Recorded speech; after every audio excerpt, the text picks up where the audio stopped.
जबलपुर में माफिया विरोधी अभियान के तहत जिला प्रशासन ने आज बुधवार की सुबह पुलिस एवं नगर निगम के सहयोग से कुख्यात अपराधियों भू माफिया अन्नू उर्फ अभय कनौजिया द्वारा मिल्क स्कीम के पीछे संजय नगर आधारताल में शासकीय भूमि पर अवैध कब्जा कर किए हैं निर्माण को हटाने की कार्रवाई की।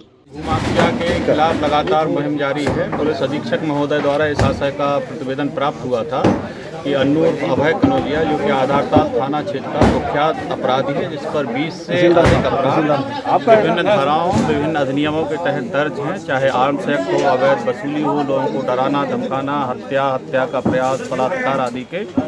तो इसके द्वारा कई सारी जगहों पे इसी प्रकार से मकान बना करके लोगों को किराए पर दे देता है, इससे भी वसूली करता है। शासकीय ज़मीन पर बने हुए इसी प्रकार के अवैध निर्माण को आज नगर निगम, पुलिस और प्रशासन की संयुक्त टीम के द्वारा गिराया जा रहा है और आगे भी ये हमारी कार्रवाई जारी रहेगी। थाना क्षेत्र का एक कुख्यात गुंडा बदमाश है अन्नू अभय कनौजिया, जिसके विरुद्ध बलात्कार और हत्या का प्रयास, मारपीट, अवैध वसूली करना, अवैध शस्त्र रखने से संबंधित जैसे संगीन आरोप इसके ऊपर है। करीब 24 मामले इसके ऊपर पंजीबद्ध हैं। इसके द्वारा यहाँ पर शासकीय भूमि पर अवैध कब्जा करके लोगों को भय में डालकर और यहाँ पर मकान बनाकर ये रह रहा था। इसको आज जिला प्रशासन के द्वारा, जिला प्रशासन नगर निगम के द्वारा यहाँ पर इसको मकान को ध्वस्त किया जा रहा है।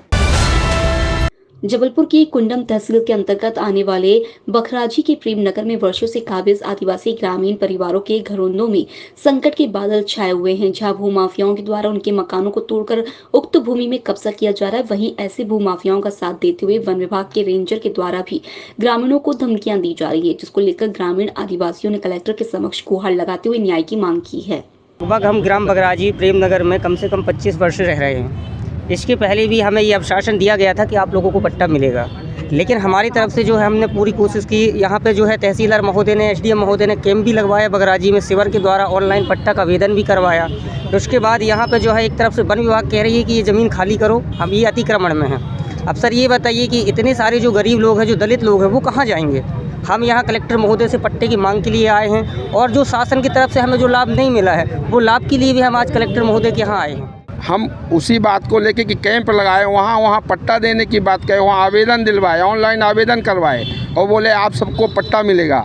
लेकिन दूसरी तरफ वहाँ का रेंजर जाके इनको धमकाता है कि आपकी जो झोपड़ियों में आग लगा देंगे, जैसे पहले लगाए थे वैसे ही आग लगा और आप लोग यहाँ से खाली करके जाओ, और नहीं जाओगे तो आपका पूरा सामान यहाँ से फेंकवा देंगे। अभी क्या बातचीत हुई? अभी एसडीएम साहब ने कहा है कि ऐसी कोई बात नहीं है, रेंजर को पावर भी नहीं है। और जो है हमारी एसडीएम साहब से वहाँ बात हुई है, वो ज़मीन जो है वन विभाग की भी नहीं है, ये वो वहीं रहेंगे और इनको पट्टा भी दिया जाएगा, ऐसा जो है अभी एसडीएम ऋषभ जैन साहब ने कहा है। कोरोना से निपटने की तैयारियों को लेकर आज स्वास्थ्य विभाग ने अपनी मॉक ड्रिल की। इस मौके पर अधिकारियों ने तैयारियों का जायजा लिया। इस मौके पर मुख्य चिकित्सा एवं स्वास्थ्य अधिकारी संजय मिश्रा ने बताया कि आज प्रदेश सरकार के आदेश पर कोरोना की तैयारियों से निपटने को लेकर मॉक ड्रिल का आयोजन किया गया। इस मौके पर सीएमएचओ ने जनता से भयभीत होने की अपील न करते हुए कोविड के नियमों का पालन करने की सलाह दी। ये तैयारियों का जायजा लिया जा रहा है कि अगर कोरोना की कोई वेव आती है तो हम कैसे उससे निपटेंगे।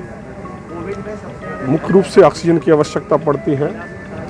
जो अभी हम लोग देख रहे हैं वो ये है कि विक्टोरिया में पर्याप्त मात्रा में ऑक्सीजन है, मेडिकल कॉलेज में पर्याप्त मात्रा में ऑक्सीजन है, अन्य जो हॉस्पिटल्स हैं वहाँ भी उन्होंने अपना प्रोडक्शन स्वयं का चालू कर दिया है। पिछली बार हम लोग रिसाई से प्लांट से लेके आते थे ऑक्सीजन, ट्रांसपोर्ट करते थे। सिहोरा में भी एक प्लांट लगा लिया तो हम खुद का प्रोडक्शन करने लगे। जैसे आप ये देख रहे हैं पीछे 6 KL का 6000 लीटर का ऑक्सीजन प्लांट है, लाके सीधे इसमें हम भर सकते हैं और यहाँ से हम अपने छोटे छोटे जम्बो सिलेंडर खुद ही भर सकते हैं।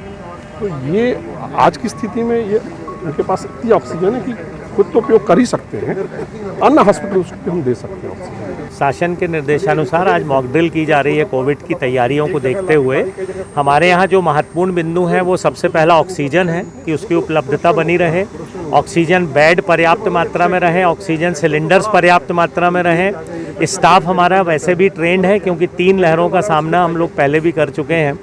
ऑक्सीजन बहुत ही पर्याप्त मात्रा में उपलब्ध है। 2 ASU प्लांट यहाँ लगे हुए हैं जिला अस्पताल में। एक लिक्विड ऑक्सीजन प्लांट हमारे पीछे दिखाई दे रहा आपको, ये 6 KL का है। तो जितनी ऑक्सीजन की ज़रूरत है उससे कहीं ज़्यादा उपलब्ध हो जाएगी इस बार। इसके अलावा दवाइयों की उपलब्धता, पलंग की उपलब्धता, स्टाफ की ट्रेनिंग हमने पिछले 1 साल में करीब 4 से 5 बार स्टाफ की ट्रेनिंग कोविड के लिए की है, जबकि कोई ऐसी लहर की संभावना नहीं थी, लेकिन स्टाफ का ओरिएंटेशन लगातार हम लोग करते रहे हैं। जहां तक वैक्सीन की बात है तो अभी कोवैक्सीन बूस्टर डोज के रूप में उपलब्ध है। बाकी 2 कोविशील्ड और कॉर्बावैक्स के लिए हमने डिमांड भेजी है। जैसे ही उपलब्ध होगी तो हम जनता को इसकी बूस्टर डोज के लिए उपलब्ध करा देंगे। जनता को डरने की कोई बात नहीं है, लेकिन कोविड के प्रोटोकॉल को वो वैसे ही फॉलो करें जैसे हमने पिछली 2 से 3 लहरों में उसको फॉलो किया था। वही बचने का सबसे अच्छा उपाय है। मास्क का उपयोग करें, 2 गज की दूरी रखें, भीड़ ना लगाएं, कहीं भीड़ भरे स्थान पे कम से कम जाएं और समय समय पर हाथ धोते रहें। पनागर थाना क्षेत्र में ट्रक चालक से लूट करने वाले 6 आरोपित अब डकैती की योजना बना रहे थे, लेकिन कार्य को अंजाम देने से पहले ही पुलिस ने गिरफ्तार कर लिया। पुलिस ने आरोपितों के पास से हथियार, एक मोपेड समेत लूटी गई रकम जब्त कर ली है। पुलिस ने बताया कि रीवा सुहागी निवासी प्रभाकर केवट, सहारा सिटी जबलपुर निवासी मोहम्मद जहीर का ट्रक क्रमांक CG 04NX 5518 चलाता है।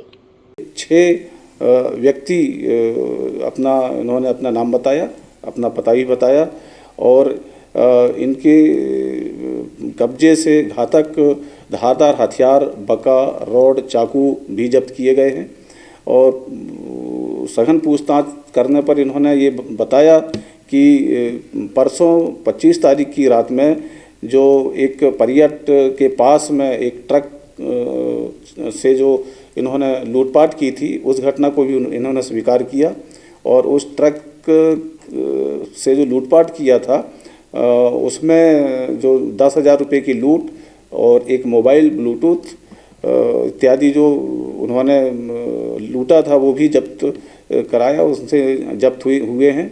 और इसके अलावा जो घटना में प्रयुक्त 2 मोटरसाइकिलें, स्कूटी, ये भी उनसे जब्त हुआ है।